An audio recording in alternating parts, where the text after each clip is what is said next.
Cambridge IELTS 5 by University of Cambridge ESOL Examinations. Published by Cambridge University Press. This recording is copyright. CD 1. Test 1. You will hear a number of different recordings and you'll have to answer questions on what you hear.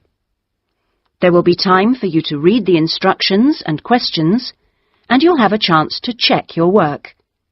All the recordings will be played once only.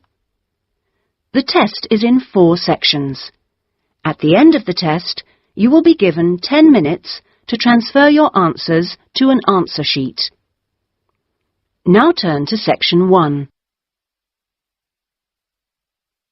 Section 1. You will hear a telephone conversation between a travel consultant and a customer. First, you have some time to look at questions 1 to 4.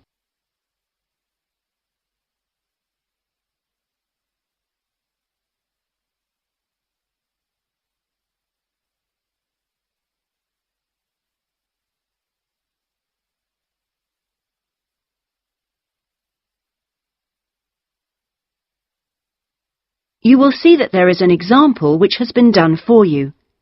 On this occasion only, the conversation relating to this will be played first.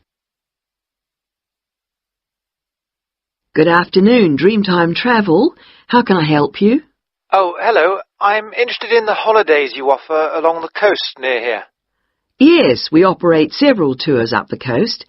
Where in particular did you want to go? Well, I like the sound of the holiday that mentioned whales. Was it whale watching? Oh, that's our whale watch experience. It's very popular and it's based in a lovely little town with nice beaches. The holiday is called Whale Watch Experience. So Whale Watch Experience has been written on the form. Now we shall begin. You should answer the questions as you listen because you will not hear the recording a second time. Listen carefully and answer questions 1 to 4. Good afternoon, Dreamtime Travel. How can I help you? Oh, hello. I'm interested in the holidays you offer along the coast near here. Yes, we operate several tours up the coast. Where in particular did you want to go? Well, I like the sound of the holiday that mentioned whales. Was it whale watching? Oh, that's our whale watch experience. It's very popular and it's based in a lovely little town with nice beaches. Oh, right. And how long does it last? It's 2 days. That includes 4 hours travel time each way from here. Good. I don't want to be away any longer than that. So, is that by coach? Actually, it's by minibus. We like to keep those tours small and personal, so we don't take a whole coachload of people. In fact, we only take up to 15 people on this tour, although we do run it with just 12 or 13. Oh, right. So, do you run these tours often? Well, it depends on the time of year. Of course, in peak times, like the summer holidays, we do them every weekend. But at the moment, it's usually once a month at most. And when is the next one going? Let me see. There's one in 3 weeks' time, which is April the 18th. And then we don't have another one until June the 2nd. All right. And is April a good time to go? Pretty good, though the really good time is later in the year. I have to say, though, that the whale sighting is only one of the many things offered. Really? Yes, the hotel itself where you stay has great facilities. It's called the Palisades. The Paris what? No, it's actually the Palisades. Pallillises. It's right on the main beach there. Oh, I see. All of the rooms have nice views and the food is really good there too. Oh, right. Before you hear the rest of the conversation, you have some time to look at questions 5 to 10.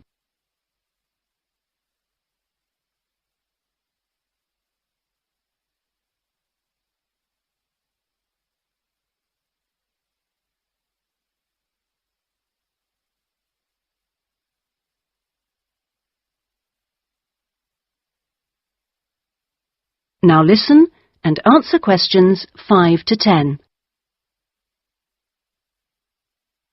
And what about the other things, that are included in the price? Oh, there are lots of things. If you don't want to do the whale watch cruise, your guide will take anyone who is interested either on a bushwalk through the national park near the hotel, and there's no extra charge for that, or on a fishing trip. That's an extra $12, I think. And there's also a reptile park in town. That costs more or less the same. No, I think I'd prefer whales to snakes. Yeah. And if you just want to relax, you're free to sit by the hotel pool or go down the beach. Oh, and they also have tennis courts at the hotel, but you have to pay for those by the hour. But there are table tennis tables downstairs, and they're part of the accommodation package. Just speak to your guide. Well, that sounds good. So how much is the basic tour price? At this time of year, it's usually around $300, but let me check. It's actually $280. And the next tour, are there any places on that one? How many people is it for? There are 2 of us. Yes, that should be fine. Can I just mention that we require all bookings to be made at least 14 days before you travel to avoid cancellations of tours? And if you cancel within 7 days of departure, you will have to pay 50% of your total booking. Okay. And you also need to pay a 20% deposit at the time of booking. Can I pay that by credit card? Yes, you can. All right. What I'll do is I'll talk to my partner and get back to you. Fine. So I'll make a provisional booking, shall I? 2 for the whale watch experience. Let me issue you with a customer reference number for when you call back. Do you have a pen? Yes. Okay. It's 39745T. That's T for Tango. When you call back, ask to speak to the tour manager. That's me, Tracy. Fine, I will. That is the end of section 1. You now have half a minute to check your answers.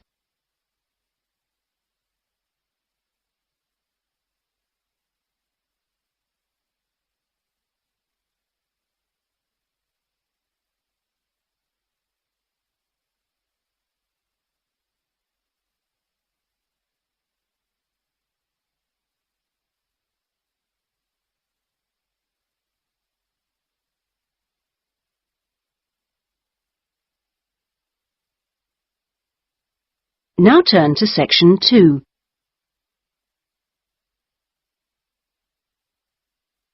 Section 2. You will hear a radio program giving parents advice about buying cots for their babies to sleep in. First, you have some time to look at questions 11 to 17.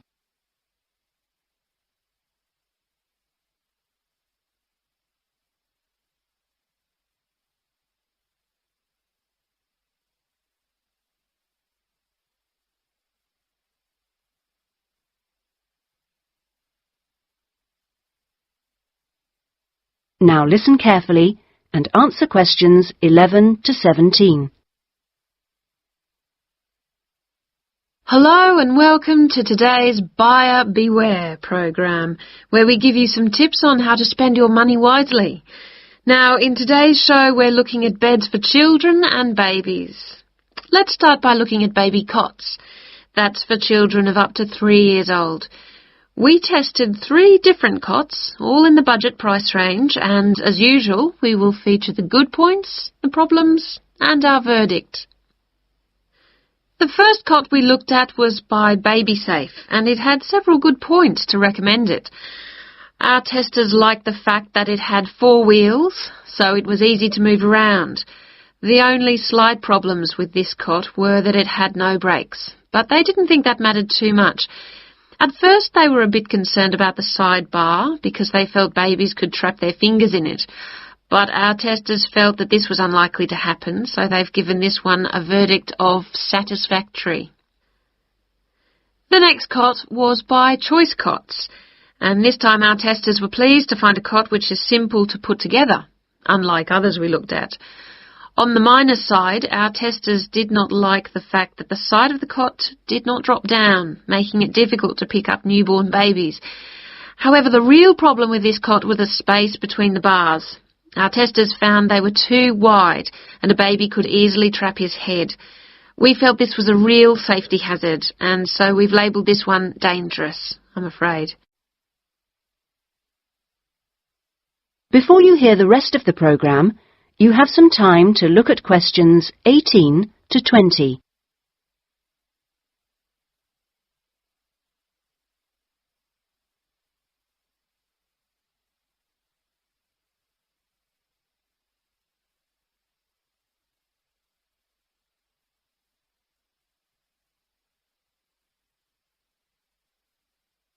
Now listen and answer questions 18 to 20.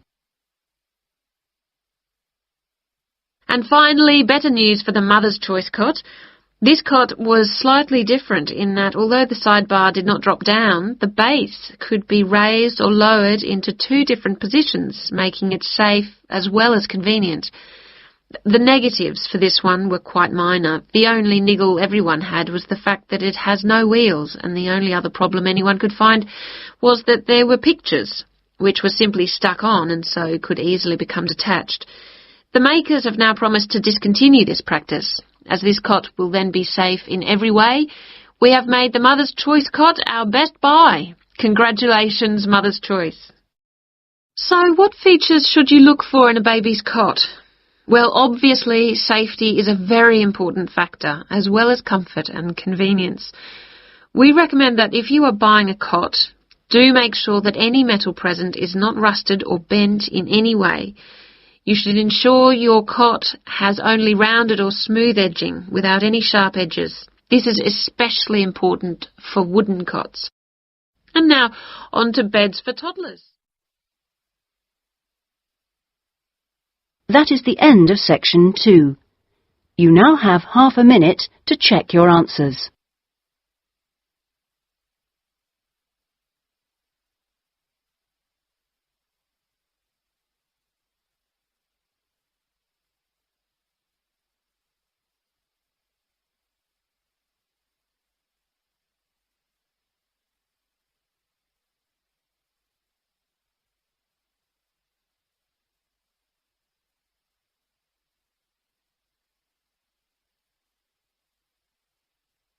Now turn to section 3.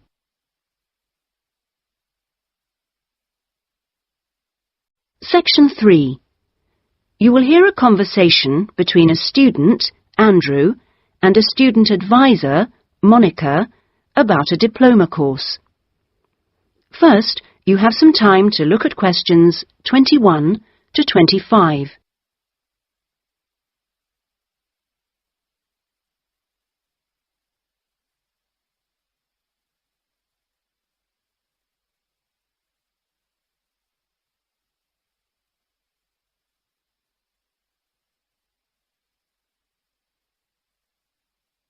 Now listen carefully and answer questions 21 to 25.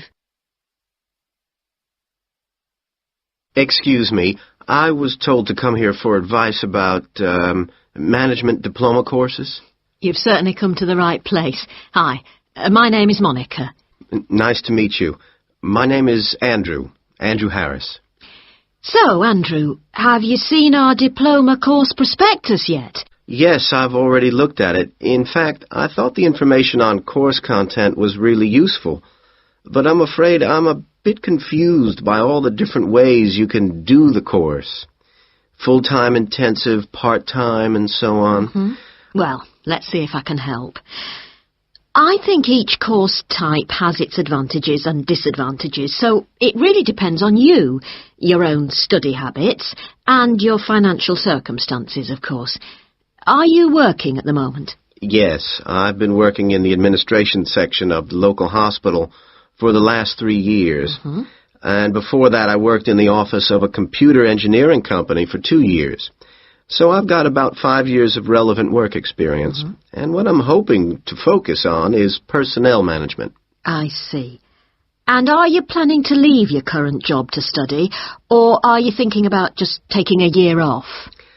I want to know what my options are, really. I don't want to quit my job or anything, and my employers are keen for me to get some more qualifications, but obviously it would be better if I could do a course without taking too much time away from work.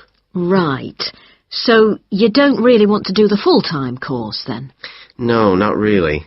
It's also a question of finances. You see, my office have agreed to pay the cost of the course itself, but I would have to take unpaid leave if I want to study full-time, and, well, I don't think I could afford to support myself with no salary for a whole year. OK. Well, you have two other possibilities.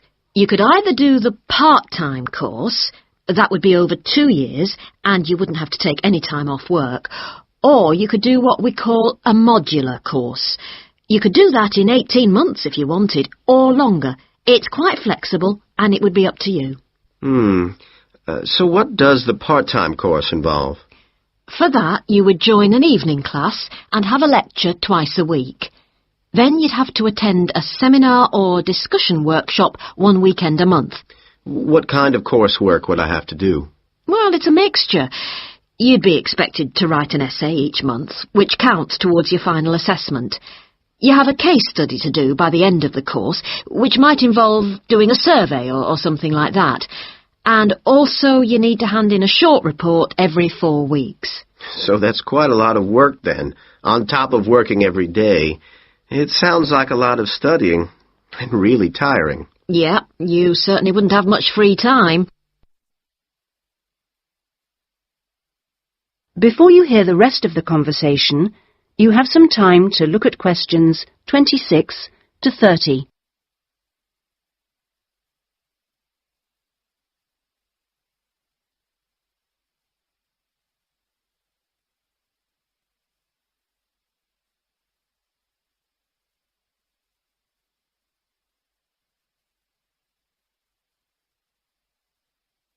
Now listen and answer questions 26 to 30.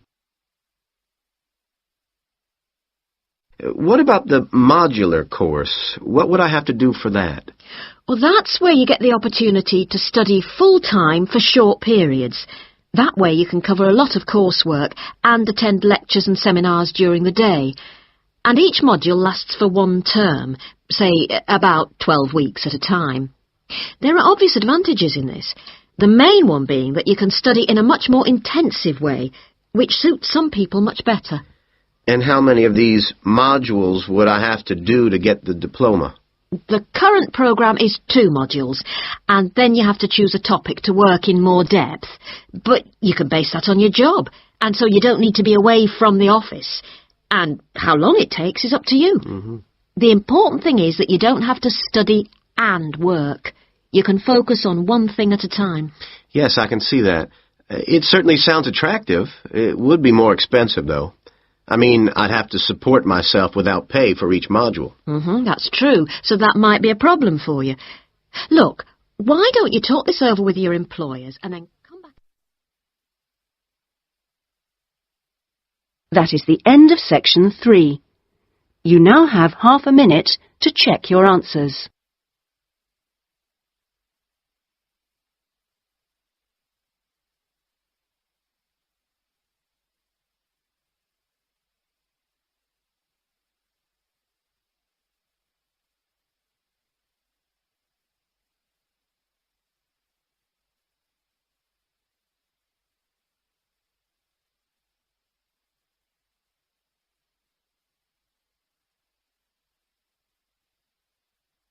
Now turn to section 4.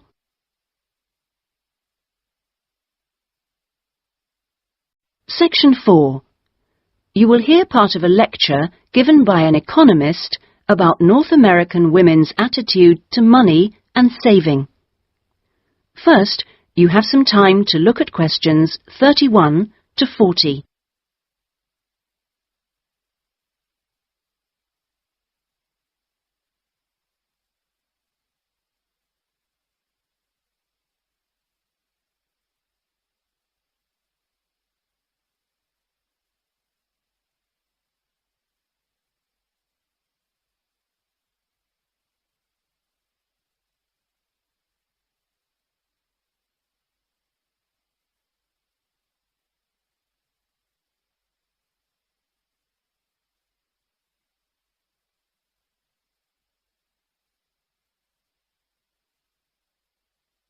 Now listen carefully and answer questions 31 to 40. Okay, so we've been looking at the attitudes of various social and cultural groups towards the management of their personal finances, how important they feel it is to save money, and what they save their money for. One aspect that we haven't yet considered is gender. So if we consider gender issues, we're basically asking whether men and women have different attitudes towards saving money, and whether they save money for different things. Back in 1928, the British writer George Bernard Shaw wrote in his Intelligent Women's Guide to Socialism and Capitalism that a man is supposed to understand politics, economics, and finance, and is therefore unwilling to accept essential instruction. He also said, a woman, having fewer pretensions, is far more willing to learn. Now, though these days people might question a lot of the assumptions contained in those statements, recent research does suggest that there are some quite fundamental differences between men and women in their attitudes to economic matters. Let's look at what men and women actually save for. Research studies of women in North America have found that women are far more likely to save for their children's education, and they are also more likely to save up in order to buy a house one day. The same studies have found that men, on the other hand, tend to save for a car, which, by the way, takes a surprisingly large amount of the household budget in North America. But the other main priority for men when saving money is their retirement. When they're earning, they're far more likely to put money aside for their old age than women are. Now, this is rather disturbing, because, in fact, the need for women to save for their old age is far greater than for men. Let's consider this for a moment. To start with, it is a fact that throughout the world, women are likely to live many years longer than men, so they need money to support them during this time. Since women are likely to be the ones left without a partner in old age, they may therefore have to pay for nursing care, because they don't have a spouse to look after them. Furthermore, the high divorce rates in North America are creating a poverty cycle for women. It is the divorced women who will most often have to look after the children, and thus they need more money to look after not just themselves, but others.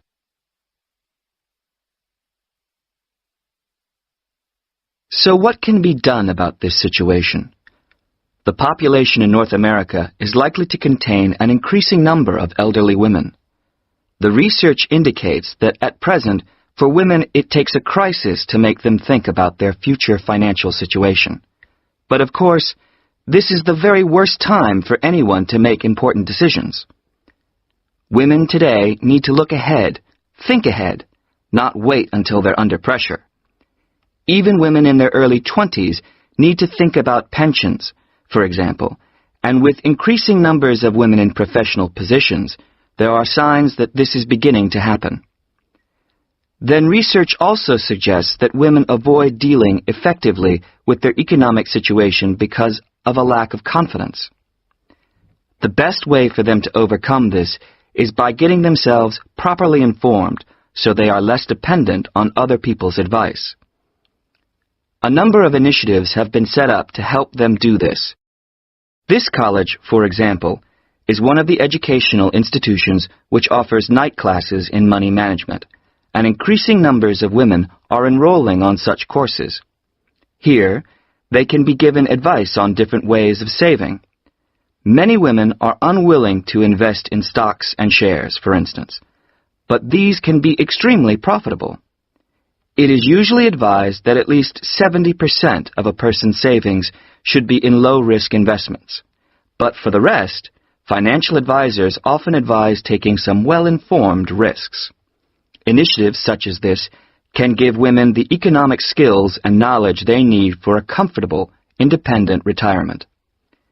The increasing proportion of elderly women in the population is likely to have other economic consequences.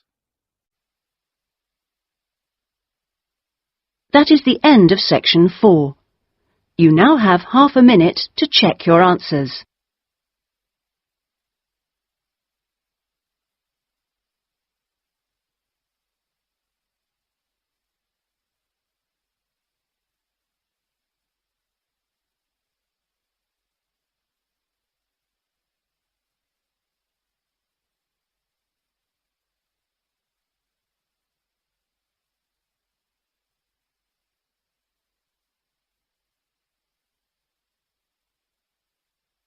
That is the end of the listening test. In the IELTS test, you would now have 10 minutes to transfer your answers to the listening answer sheet.